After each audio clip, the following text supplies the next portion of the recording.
mursalin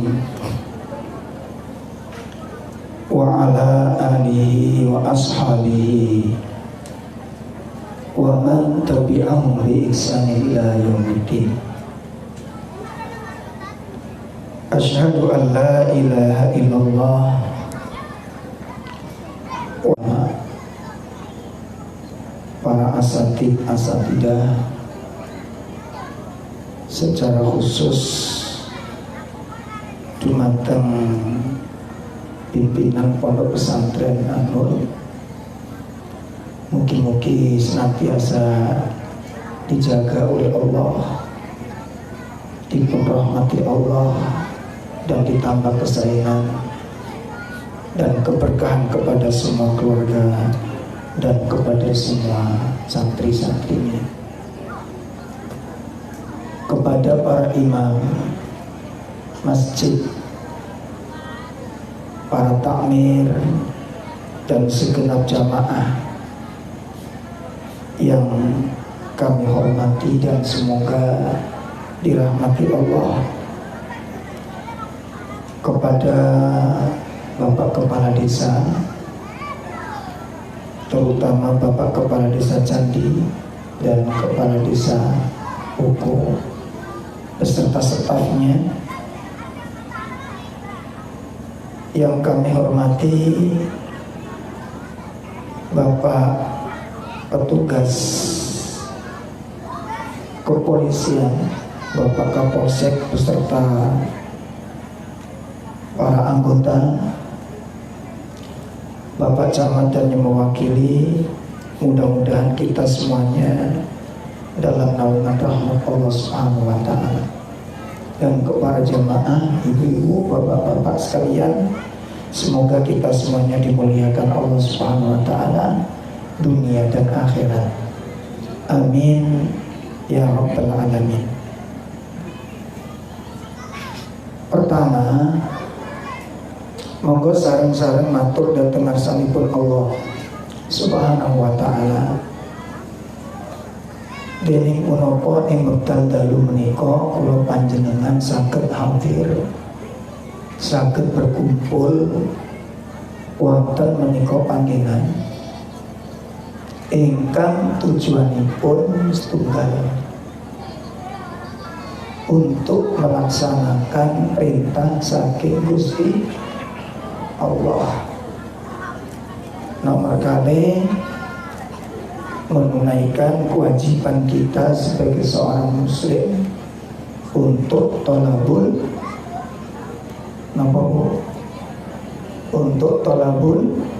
ilmi. Nomor 3, untuk bersilaturahim sesama kaum muslimin. Dan kita berharap mudah-mudahan pertemuan kita malam ini menjadi pertemuan yang dirahmati oleh Allah, dan semoga kajian kita malam ini menjadi kajian yang diberkahi oleh Allah Subhanahu wa Ta'ala. Amin ya rabbal alamin. Ibu-ibu sampun ngantuk? Kok sombong terus ngomong? Nggak teklak. Mboten kok ya? Masya Allah. Bapak-bapak sampun ngantuk, Pak? Nek pun ngantuk monggo sare. Bapak Ibu sekalian, membuka kajian kita pada malam hari ini mengambil temanya nopo Bu niki? Tombo hati. Nek ono tombo hatiku, ini kita ambil, ini bukan kalimat sembarangan.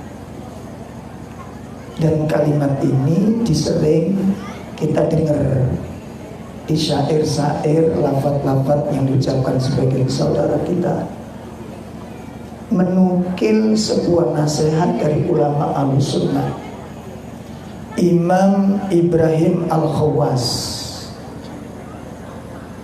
yang dinukil oleh Imam An-Nawawi di dalam kitab At-Tibyan. Beliau mengatakan dawaul qol khamsatu asya.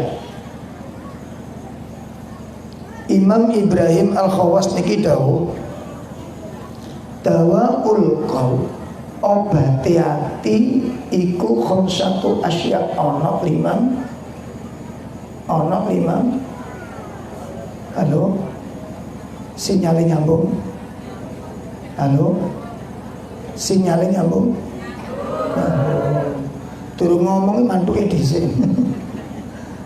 Obati ati ana pira, Bu? Obati ati pinten, Bu? Gangsal.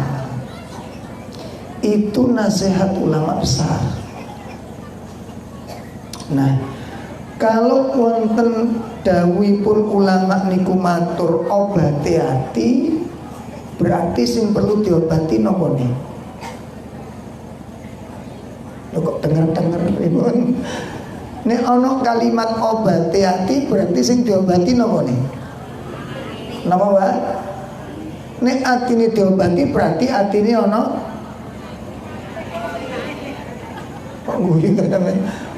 Nek atine diobati berarti atine ana penyakite. Napa penyakit hati? Nah, sebelum niki bahasa Indonesia salah paham dong ya? Paham penting nonton sinetron. Sebelum saya menyampaikan 5 obat hati, terlebih dahulu monggo sareng-sareng dipun pirsani dawuhipun Kanjeng Nabi Muhammad sallallahu alaihi wasallam ingkang dipun sampaikan saking sahabat Abu Hurairah radhiyallahu anhu. Qala Rasulullah sallallahu alaihi wasallam, sayusibu ummati da'al umam. Napa terus Kanjeng Nabi? Umatku, umat Islam iku bakal ditimpa suatu penyakit, yang mana penyakit yang akan menimpa umat Islam ini sudah pernah menimpa kepada umat-umat sebelumnya. Jadi umat Islam akan ditimpa suatu penyakit yang telah menimpa kepada umat-umat sebelumnya. Mendengar dawuhipun Kanjeng Nabi, para sahabat bertanya, qalu ya Nabi Allah, wa madaul umam, apa penyakitnya umat-umat terdahulu itu?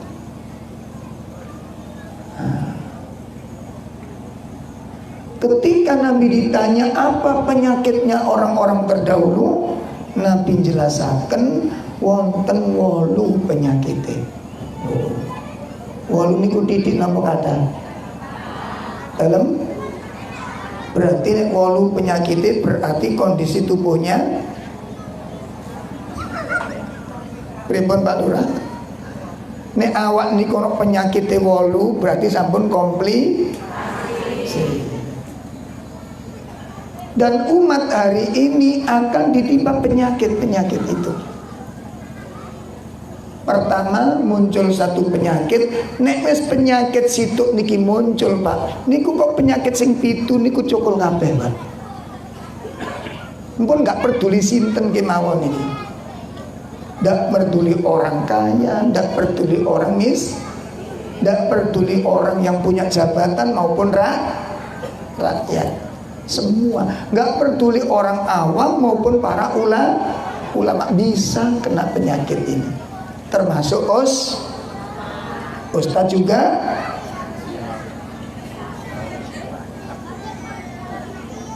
Manusia. Nomor penyakitnya nomor setunggal. Rasulullah menyatakan penyakit umat yang terdahulu yang pertama adalah al-asyaru, tamak. Ya Allah, kenapa Bu? Tamak, rakus, itu yang pertama.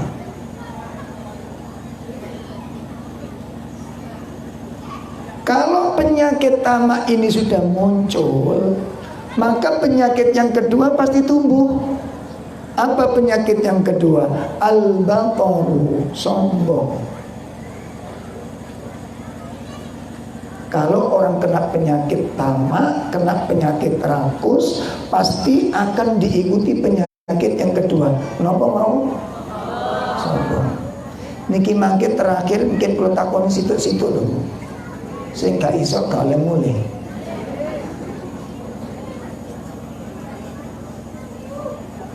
Nomor kali penyakitnya apa mau bu? Kalau penyakit sombong sudah muncul, pasti penyakit yang ketiga tumbuh. Apa itu? Wattakatsur. Niki Nabi kan tahu. Apa itu at-takatsur? Bermegah-megahan, berbanyak-banyakan, berbangga-banggaan. Itu pasti. Makanya ibu, bapak nanti kepanggil mboten wong sombong terus gak bangga. Kok ono mboten? Nanti panggil mboten. Wong sombong tawaduk petuk mboten? Dalam orang sombong tawaduk gitu ada enggak? Gandengannya kalau orang sombong itu apa? Bermegah-megahan. Itu penyakit. Nah, kalau penyakit at-takatsur niku wonten surat apa jenenge Bu? Alhaakumut.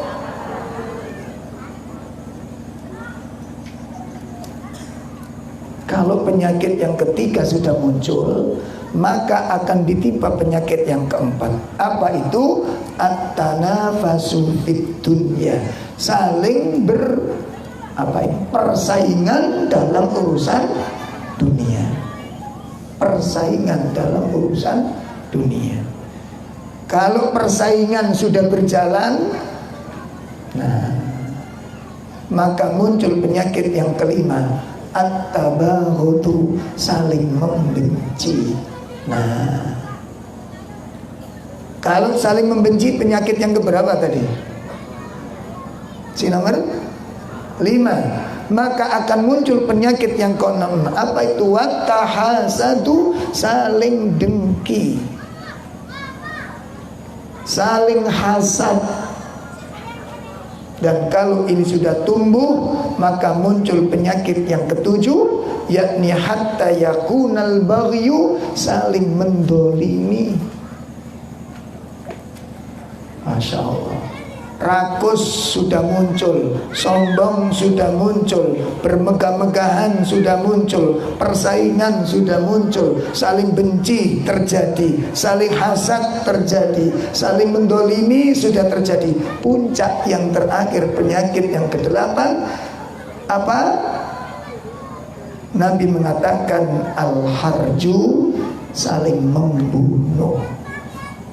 Ya Allah, ini penyakit-penyakit hati. Oleh karena itu pada malam hari ini kita akan membahas 5 obat penyakit hati ini. Mudah-mudahan Allah Subhanahu wa ta'ala melalui ilmu yang kita kaji bersama-sama, Allah ilhami, Allah karuniakan kepada kita hidayah dan petunjuk dari Allah Subhanahu wa ta'ala. Amin ya rabbal alamin.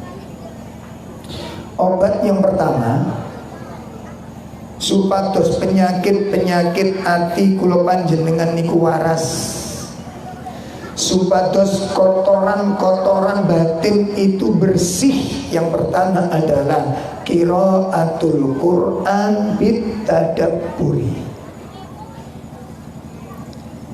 Napa Bu? Qiraatul Quran bitadabburi. Membaca Al-Quran yang diikuti dengan memahami kandungan-kandungan maknanya. Maka ini syair nika tombone ati ana 5. Nomor 1 maca Quran. Napa Bu? Angen-angen sak maknane. Pas ini sudah. Nah, berarti Quran ini Gusti Allah dawuh wonten kene surat sedoso ayat 57. Mangke wonten Quran ini diwaos Ibu nggih? Ibu sudah biasa baca Quran? Sampun? Dipun biasaaken Bu, dipun biasakan. Omahe diwacane Quran dipadangi karo Kanjeng Nabi dawuh nawwiru buyutakum bitilawatil Quran. Sinari rumah-rumah kalian itu dengan bacaan Al-Quran. Allah Subhanahu wa taala berfirman wonten kene surat 10 ayat 57. A'udzu billahi minasyaitonir rajim. Ya ayyuhan nasu qad ja'atkum mau'izatum min rabbikum wa shifaa'un lima fis sudur wa hudan wa rahmatul lil mu'minin. Wahai manusia, sungguh telah datang kepadamu mau'izah. Napa mau'izah niku?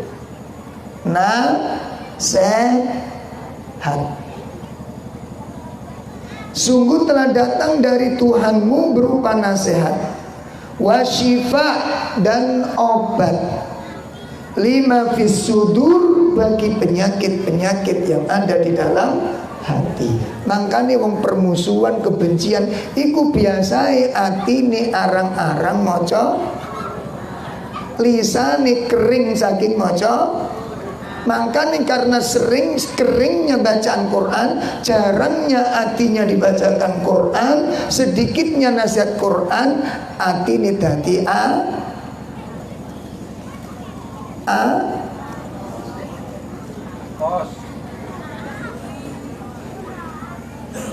atine dadi atos. Aku mang jani muni ngono.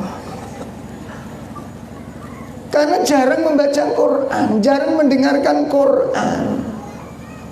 Wingi nggak wonten Masjid Agung sampun dipun jelasaken. Wonten gene surat napa wingi Mas? Eling ngaji wonten. Surat Al-Hadid ayat 16.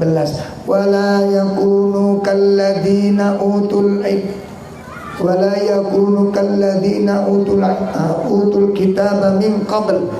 Jangan sampai kamu menjadi seperti orang-orang Yahudi dan Nasrani yang dulu mereka meninggalkan kitabnya, nggak pernah baca kitabnya. Fatala alaihimul amad, di waktu yang cukup panjang. Niki contoh, niki cuma gambaran, niki bukan cuma dialami oleh orang Yahudi dan Nasrani kemawon, petunjuk saking Gusti Allah. Nek wong niku adoh sangka kitabe, arang maca kitabe, pripun terus kang Gusti Allah? Faqasat qulubuhum, atine saya suwe saya atos, ibarat lemah gak tahu kena banyu. Tanah niku nek gak kena banyu saya suwe saya kering, nek wis kering tambah suwe tambah atos, nek pun atos kena ditanduri napa mboten? Tuh hati manusia. Ini makanya Allah dawuh tengriku qad ja'akum mau'izatum mir rabbikum wa shifa, obat. Niki sing paling penting, Mbak. Niku sing paling penting niki obat niki. Kalau nangke kula panjenengan itu biasa baca Quran, biasa mendengarkan kajian-kajian nasihat-nasihat, ini nanti akan tumbuh kebaikan-kebaikan. Nah, kemudian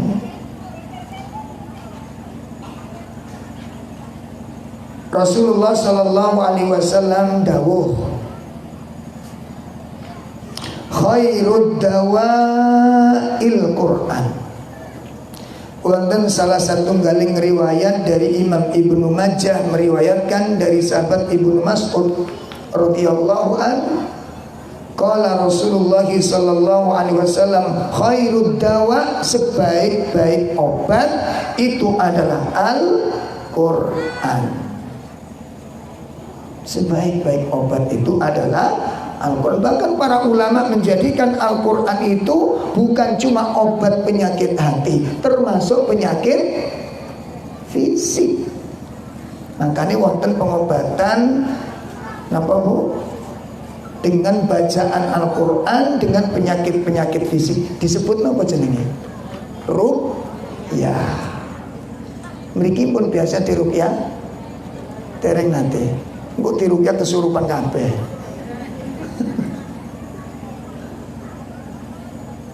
Nih Pak.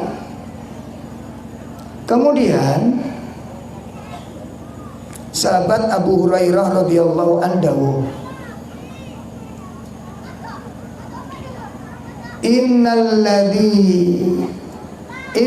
baita yutla fihil kitab. Sak temene omah iku nek sering diwacakno Al-Qur'an. Niki dawuhipun sahabat Abu Hurairah. Nek omah kula ndak sampeyan niku sering dibacakan Quran, itu akan diberikan keutamaan-keutamaan dan dijauhkan dari musibah-musibah. Apa keutamaannya? Nomor setunggal. Niki dawuhipun sahabat Abu Hurairah. Dadi nek griya kula mbek sampean omahe niku sering diwacane Quran, itu rumah kita diberi kemuliaan oleh Allah Ta'ala. Kemuliaan yang pertama, apa itu? Hati pemilik rumah itu dilapangkan oleh Allah. Mana dipun paringi mana ingkang longgar. Nek atine longgar, iku nek masalah iku gak gampang padu. Sing garis sering tukaran iku pripun ta Bu? Masalahe napa atine menungsane? Bapak-bapak yang sering bikin tengkar, percekcokan, pertikaian, itu masalahnya atau hati manusianya? Dalam Pak, hati ini duduk teko masalahnya. Kalau hati kita lapang, itu menanggapi masalah itu kelihatan masalah itu sepele, dan itu Allah berikan nanti kepada orang-orang yang biasa rumahnya itu dibacakan Al-Quran, dilapangkan hatinya oleh Allah. Nomor kali nopo kesayangan kemuliaan rumah yang akan dibacakan Quran. Nomor kali terusipun sahabat Abu Hurairah, ya, Allah tambahkan kebaikan-kebaikan dalam rumah ini. Masya Allah, diberkahi rumah itu. Sing nomor 3, ini yang lebih mengagumkan lagi Pak. Wa hadaratul malaika. Masya Allah, rumah itu akan dihadiri oleh malaikat-malaikat pembawa rahmat. Bu, umpami rumah panjenengan niku ditekani wong alim seneng mboten? Ditekani Pak Ustad, ditekani Pak Yai, saiki ditekani malaikat maut. Ora seneng Pak.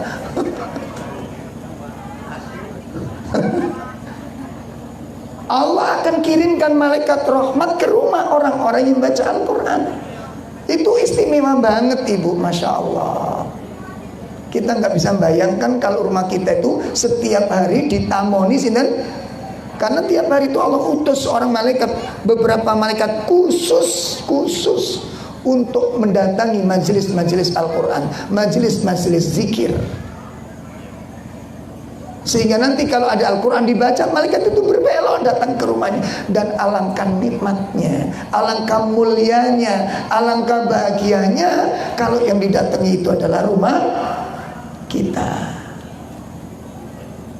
Oleh karena itu, ini kemuliaan yang ketiga, Allah utus malaikat-malaikat untuk bertamu dan mendatangi rumah. Yang keempat, apa keistimewaannya? Wa kharajat minhu syayatin, setan-setan itu akan keluar dari rumah kita.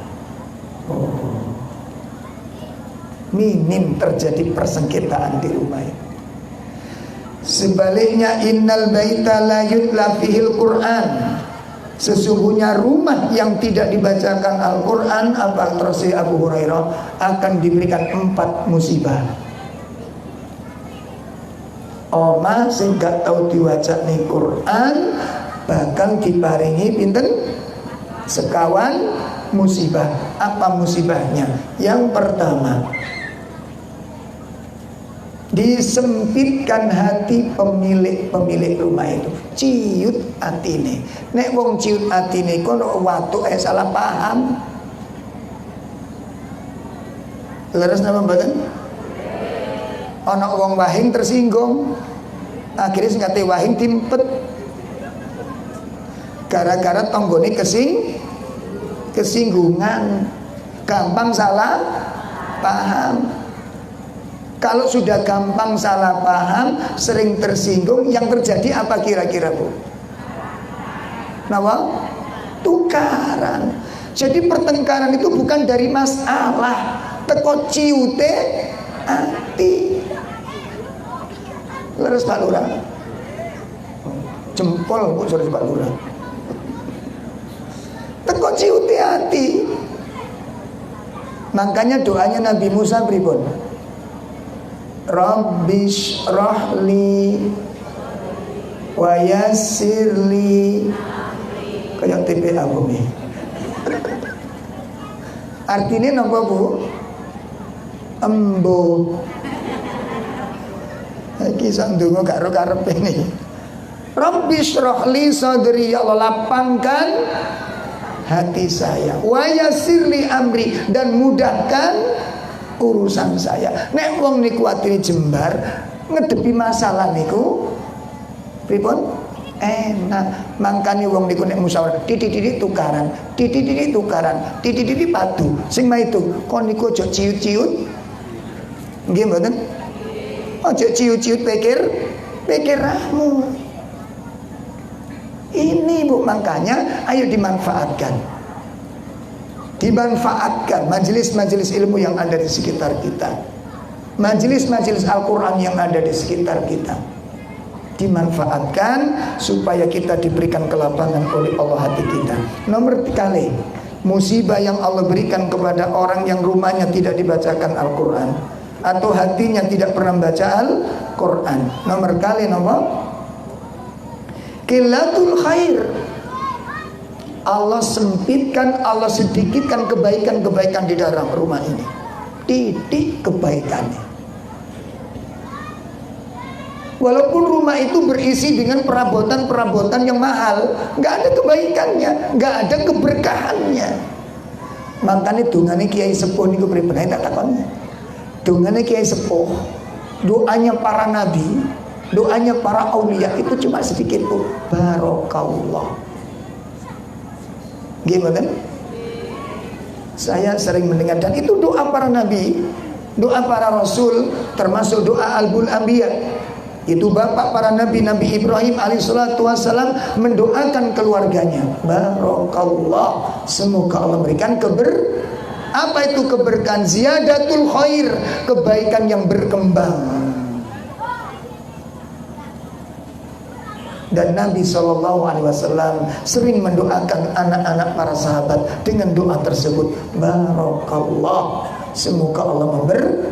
Nah rumah itu kalau sering dibaca Al-Quran diberkahi, tapi kalau rumah itu jarang dibacakan Al-Quran, Allah cabut kebaikannya. Makanya kadang-kadang ana wong sugih ning gak ono manfaat ini masyarakat. Ono napa mboten? Ono napa mboten? Wonge sugih ning titik manfaat ning masyarakat. Wonten apa mboten? Aja ndelok eringane kok kesinggung. Ini enggak ada manfaatnya. Nomor 3, napa musibahe? Wa kharajat ilmu malaikah. Malaikat-malaikat rahmat meninggalkan rumah tersebut, jauh dari rumah kita. Dan musibah yang keempat adalah syaitan masuk menjadikan rumah itu pos-pos bagi mereka. Makanya gampang tukaran, gampang patuh, gampang salah paham. Ini obat yang pertama. Oleh karena itu, menawi panjenengan kali kula sampun mangertosi sakniki tinggal siji napa niku kudu tilang Bu, obat niku nek mandi ku kudu diombe. Nek jare wong Jawa diuntal. Sampeyan ngene lho. Nek kalimat obat limo niku diwaca tok, niku saged dadi obat napa mboten? Saniki ngene, ibu-ibu, bapak-bapak kena penyakit mencret. Oleh resep teko dokter. Obat mencret diminum pagi 1, siang 1, sore 1. Diwaca tok resepe. Obate ora di mencrete mari napa mboten? Dalem engko menit diwaca maneh. Pagi 1, siang 1, sore 1. Tapi obatnya mboten menimben oleh 3 dina diwaca maneh. Obat diminum 1, siang 1, sore 1. Diwaca tok ning obatnya mboten oleh 3 dina mencret apa moncrot. Itu obat harus diminum, artinya dilakukan. Nek diunine tok mboten saged mati obat niku. Dilakukan. Oleh karena itu melalui malam ini kita coba belajar lagi bapak-bapak ibu-ibu. Insya Allah kami teman-teman dari tim kajian Surabaya akan berusaha membantu masyarakat Pacitan dan sekitarnya insya Allah. Dan kami selama ini sudah bekerja sama dengan Bapak Kepala Desa Candi selama ini, dan alhamdulillah malam ini dapat saudara baru lagi di desa apa niki Pak? Poko. Mudah-mudahan ini menjadi tambahan saudara buat kami semua dan menjadi lapangan dakwah buat kami semua. Insya Allah ke depan kita berharap kita bisa mengirim ustadz-ustadz untuk bisa mengajarkan Al-Quran di sekitar sini nanti. Dan di sini sudah ada pondok pesantren dan dimanfaatkan ibu-ibu sing dereng saged maos Quran belajar maca Quran. Empun ngantos Bu, Bapak, kula suwun kanthi sanget. Empun ngantos mbok menawi dicemplungna ning kuburan iku dalam keadaan buta huruf dengan Al-Quran. Empun ngantos. Empun ngantos. Jadi saat jenazah kita, saat jasad kita dimasukkan ke dalam liang kubur dalam keadaan buta huruf dengan Al-Quran, empun ngantos. Apa resikonya? Resikonya Allah Subhanahu wa taala ancamkan datang panjenengan kali kula niki.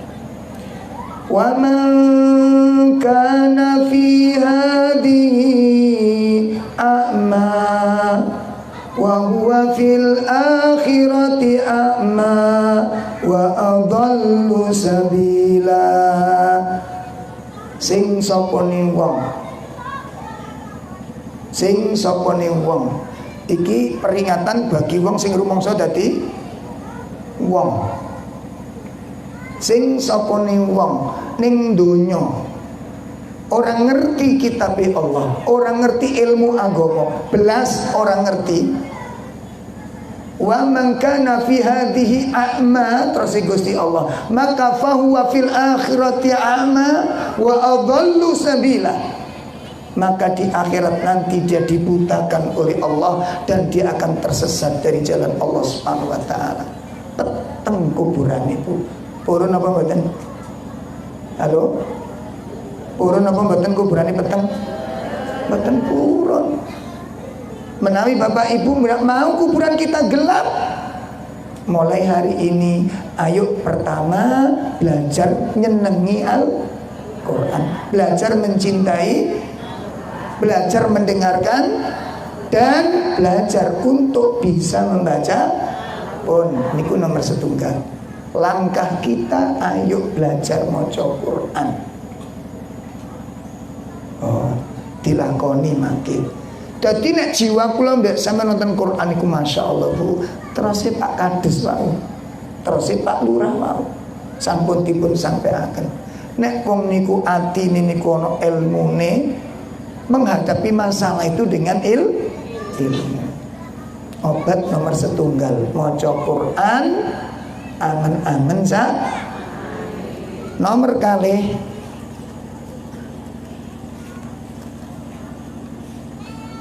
apa obatnya hati? Imam Ibrahim Al-Khawas mengatakan obat yang kedua adalah khala'ul batni, mengosongkan perut. Nah, kenapa mengosongkan perut pun? Poso. Seneng poso apa seneng mangan?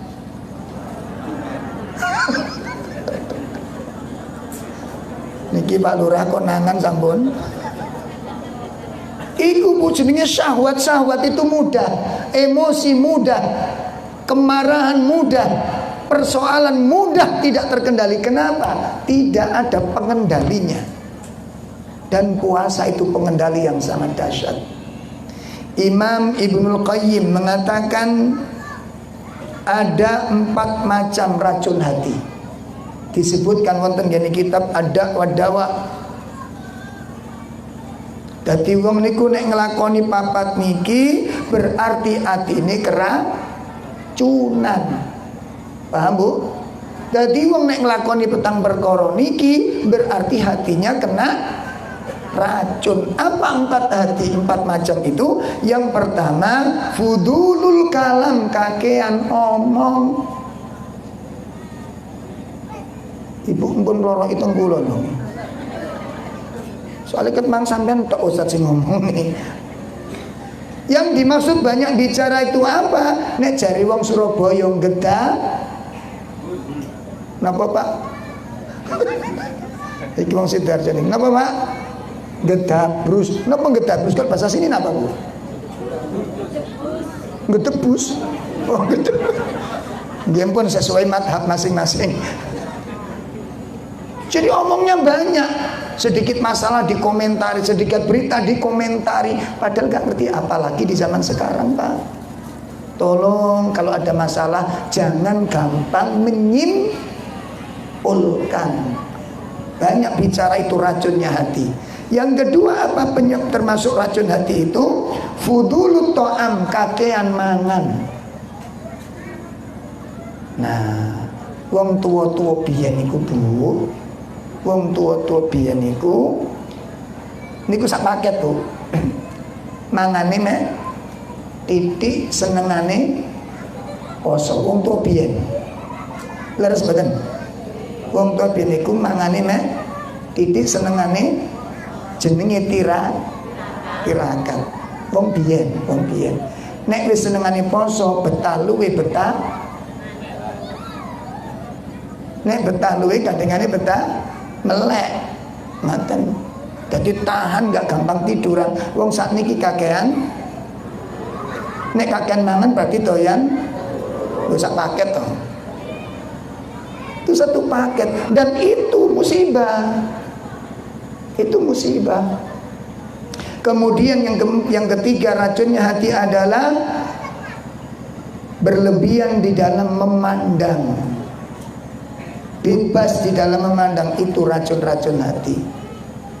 Makanya ini Quran disuruh menundukkan pandangan. Dan yang keempat, bebas dalam pergaulan. Nek dolek konco gak delok koncone sapa. Ini 4 macam racun hati. Oleh karena itu para ulama kita mengingatkan, pertama, belajar banyak berpuasa. Yang kedua, kurangi porsi-porsi dari makanan. Insya Allah kan hati kita akan selamat. Di dalam sebuah hadis Abdullah ibnu Mas'ud radhiyallahu anhu, qala Rasulullah sallallahu alaihi wa alihi wasallam, ya ma'syarus sabab, wahai para pemuda, man istata'a minkumul ba'ah, barang siapa di antara kalian yang sudah merasa mampu menikah, maka falyatazawwad, maka hendaklah dia menikah. Fa innahu aghaddu lil basar, karena menikah itu bisa mengendalikan pandangan. Wa ahsanul fard, dan bisa mencegah kemaluan. Wa man lam yastati, barang siapa yang tidak mampu untuk menikah sementara dia punya keinginan untuk menikah, fa alaihi bisawm, hendaklah dia melakukan puasa. Kenapa? Fa innahu lahu wija, karena puasa itu pengendali hawa nafsu. Nah, intine Ibu wonten kalih. Siji, dianjurkan sering puasa sunnah. Nomor kali jangan terlalu banyak makan. Pun itu obat yang kedua. Obat yang ketiga,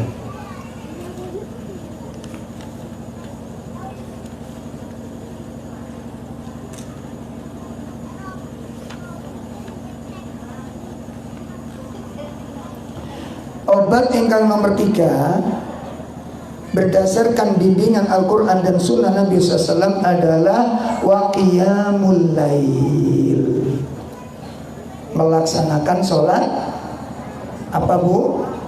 Sholat malam, qiyamul lail. Dan qiyamul lail ini dahsyat sekali Pak, dahsyat sekali. Oleh karena itu saya berharap kepada para pemimpin semuanya dan para masyarakat, para tokoh, ini ayo kita lakukan.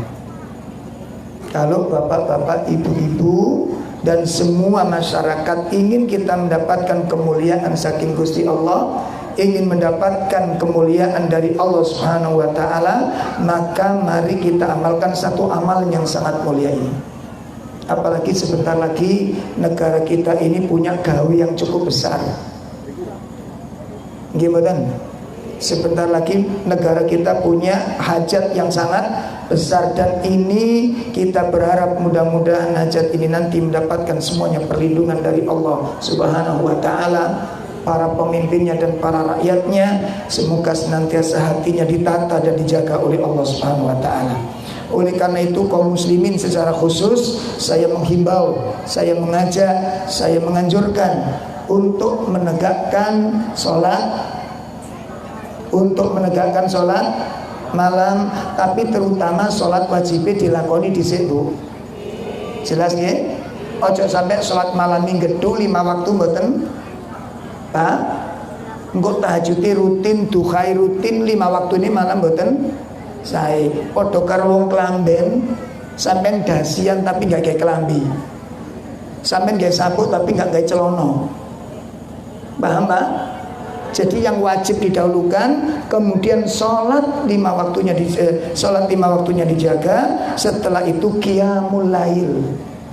Qiyamul lail. Apa di sini manfaatnya? Melibatkan Allah dalam setiap permasalahan. Libatkan Allah dalam setiap permasalahan. Dan ini merupakan ilmu dari Al-Quran. Ini merupakan bimbingan saking Gusti Allah Subhanahu wa ta'ala. Bapak Ibu, manfaat dan pelajaran berharga dari surat Al-Muzammil, terutama para asatid, para da'i, para guru-guru ngaji terutama, ini jangan sampai kita tinggalkan sholat malam. Ya para orang tua, para pemimpin jangan sampai ditinggalkan sholat. Kenapa? Wibawa kita itu hilang gara-gara ini. Karena salah satu faidah daripada qiyamul lail, salah satu manfaat dari sholat malam adalah Allah angkat derajatnya dan Allah tinggikan kemuliaannya. Allah Subhanahu wa ta'ala berfirman di dalam surat 17 ayat 79, wa minal laili fatahajjad bih nafilatan lak asa ayyab'atsaka rabbuka maqaman mahmuda. Dan di sebagian malam hendaknya kalian melaksanakan sholat tahajud sebagai tambahan amal buat kalian. Mudah-mudahan dengan sholat malam yang kamu lakukan itu Allah mengangkat derajatmu, Allah meninggikan kedudukanmu maqaman mahmuda, untuk mendapatkan kemuliaan dan kedudukan yang terpuji dari Allah Subhanahu wa ta'ala. Malaikat Jibril berpesan kepada Nabi sallallahu alaihi wasallam. Apa kata beliau? Inna syarafal mu'min. Perhatikan ini Bu.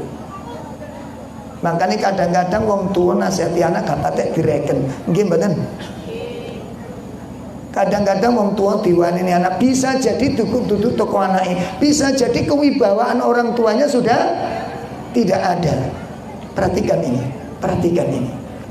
Jadi bisa jadi bukan anaknya yang keli, tapi orang tuanya nggak punya wibawa, orang tuanya tidak punya izzah. Makanya coba bapak-bapak, ibu-ibu, ayo kita mulai lagi qiyamul lail. Apa pesan malaikat Jibril kepada Nabi SAW? Inna syarafal mu'min, hai Muhammad, sesungguhnya kewibawaan orang mukmin.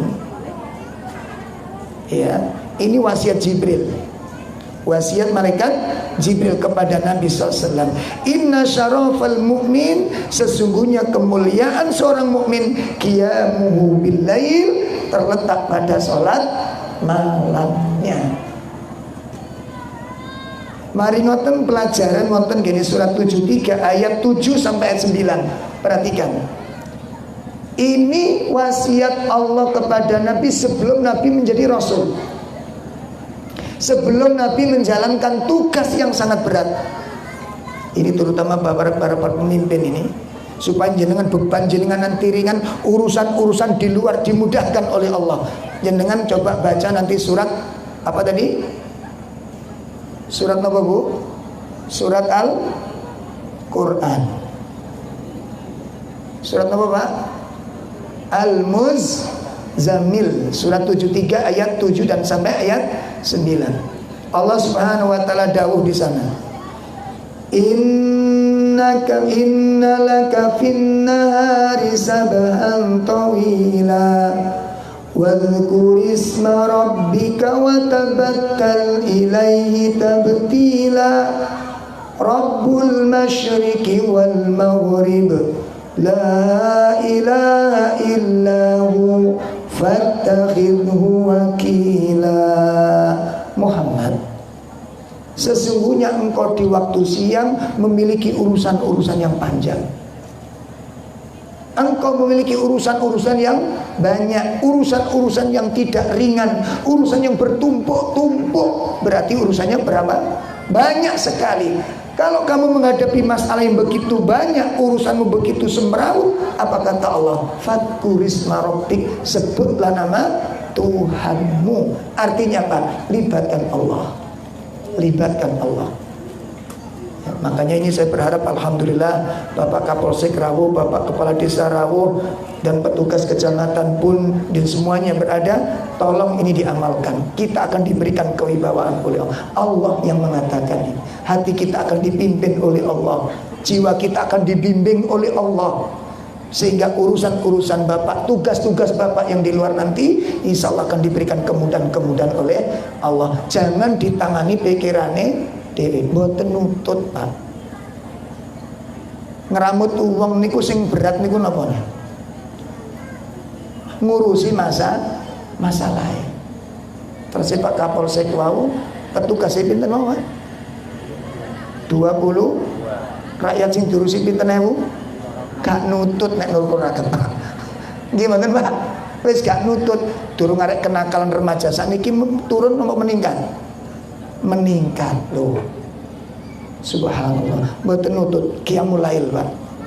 Itu konsep daripada Allah, konsep nasihat wanita Jibril, konsep para nabi alaihi wassalatu wassalam. Qiyamul lail, nyuwun pitulungan Gusti Allah.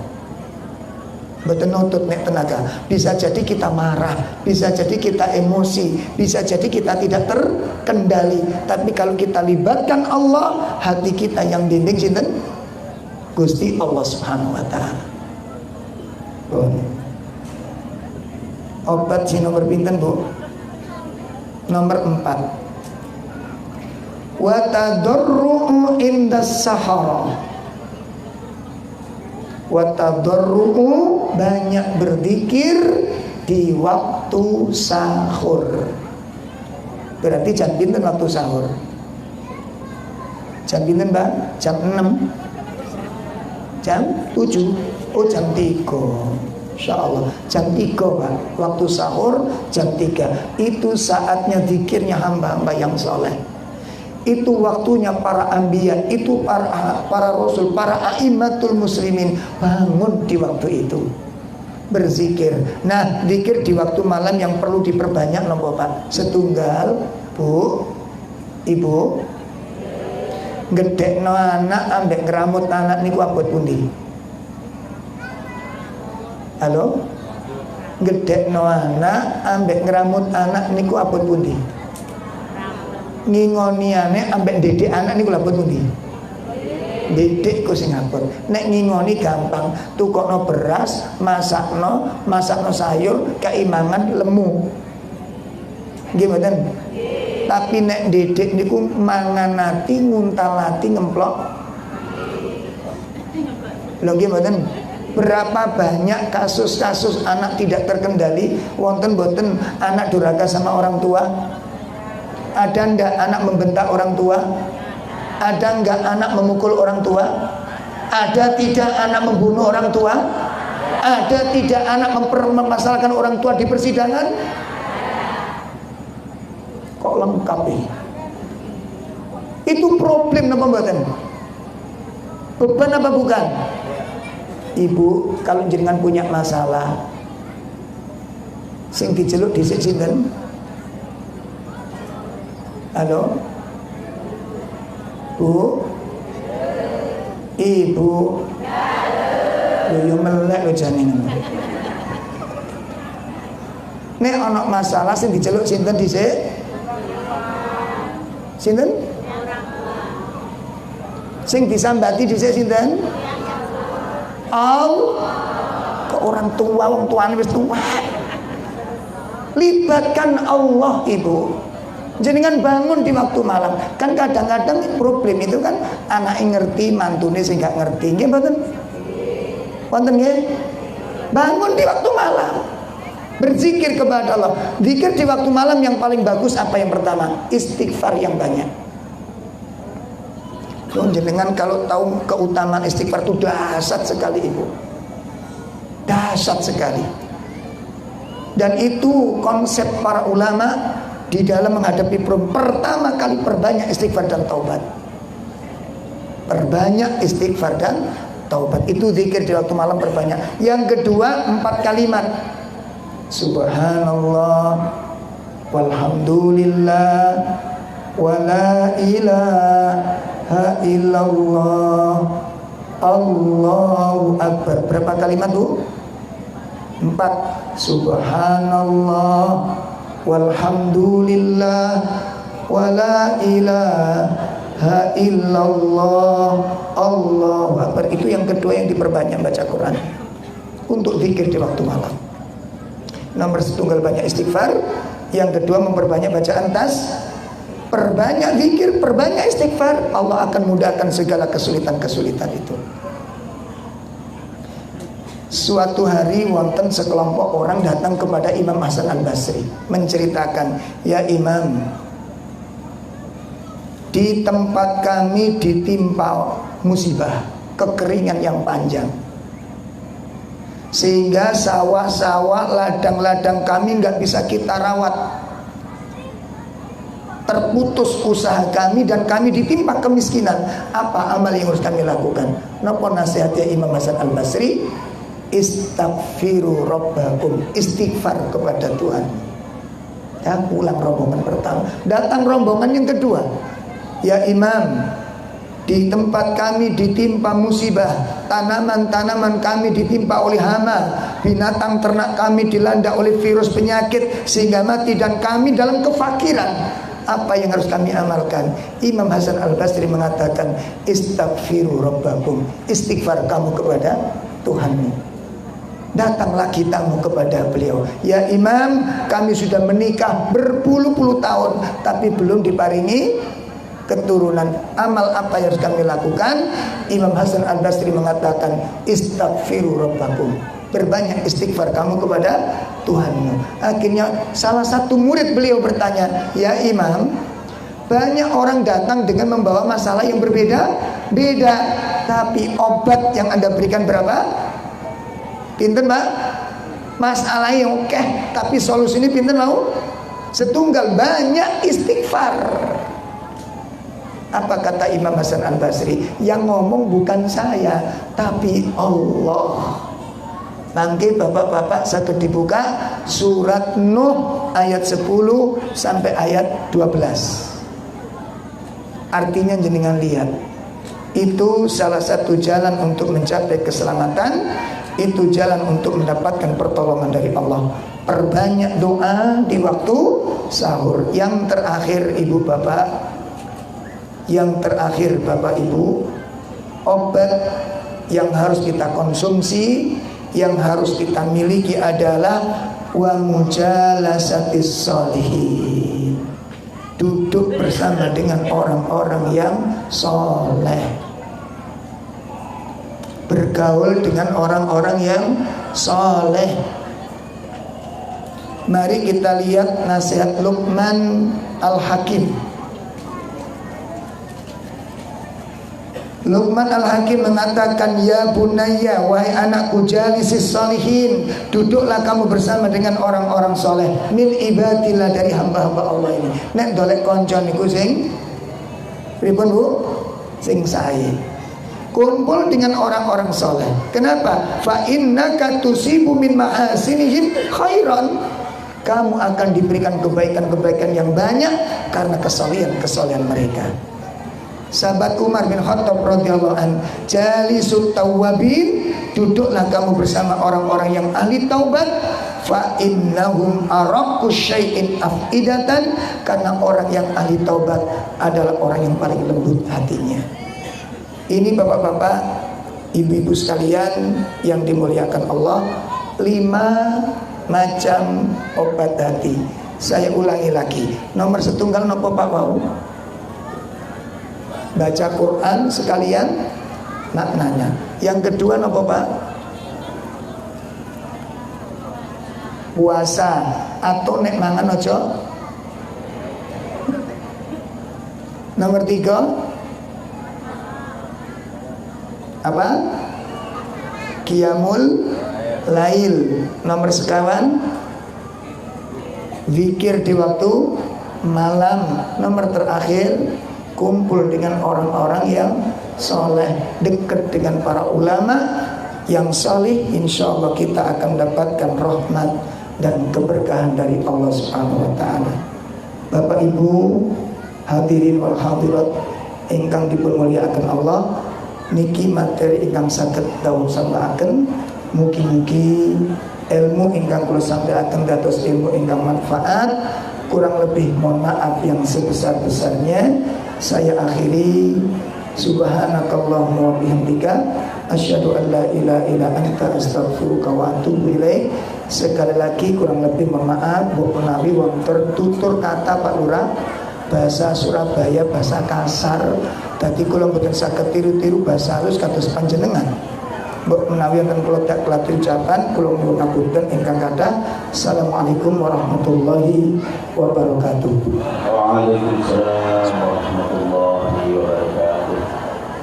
Jadi matur nuwun.